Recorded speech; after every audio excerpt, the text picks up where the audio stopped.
Programang ito ay rated SPG. Striktong patnubay at gabay ng magulang ang kailangan. Maaaring may masiselang tema, lengguwahe, karahasan, sexual, horror o droga na hindi angkop sa mga bata.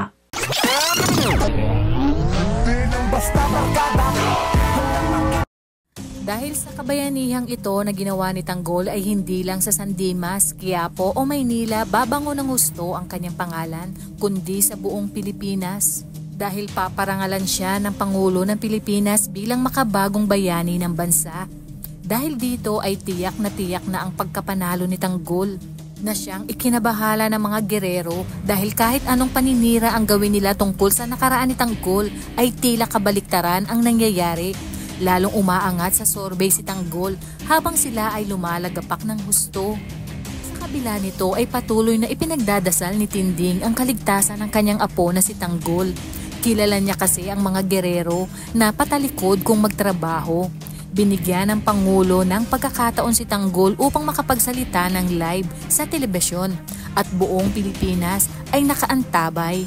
Dito ay inilahad niya ang lahat at wala siyang itinago tungkol sa kanyang nakaraan na siya'y dating ex-convict at basag ulo. At kaya siya tumatakbo dahil ayaw na niyang maranasan ng kanyang kababayan ang lahat ng hirap na dinanas niya. At gusto niyang bigyan ng oportunidad at pagkakataon ng mga ito na makapagbagong buhay. Ang lahat ng mga sinabi ni Tanggol ay napanood naman ni Fatima, kaya bigla siyang napaisip at mas lalong humanga sa binata.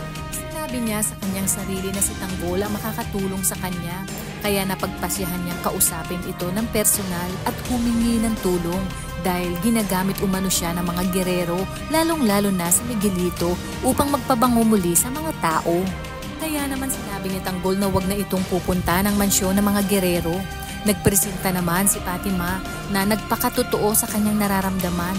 Nais niya umanong samahan si Tanggol sa pangangampanya dahil naniniwala siya sa kung ano ang pakikipaglaban ni Tanggol. Alam niyang may mabuting puso at kalooban si Tanggol. Kaya naman ang makita ito ni Miguelito at Jackie ay halos magliyab sila. Sa galit, giit naman ni Roberto na kung hindi na umubra, ang kanilang paninira ay idaanan nila ito sa marahas na paraan at dahil siya pa ang kasalukuyang mayor ng Maynila, ay gagamitin niya lahat ng kapulisan at koneksyon para patumbahin ang mag-amang Ramon at Tanggol. Kung saan napag-alaman niyang si Rigor ang kinalakihang ama ni Tanggol at gagamitin niya ang sobrang galit ni Rigor para makapagiganti sa mag-amang Montenegro. Kaya naman kapamilya, kung bago ka pa lang sa aking channel ay mag-subscribe ka na at i-click mo na rin ang bell icon para updated ka sa pinakahuling kaganapan sa paborito mong teleserye, ang FPJ's Batang Quiapo. Hanggang sa muli, salamat!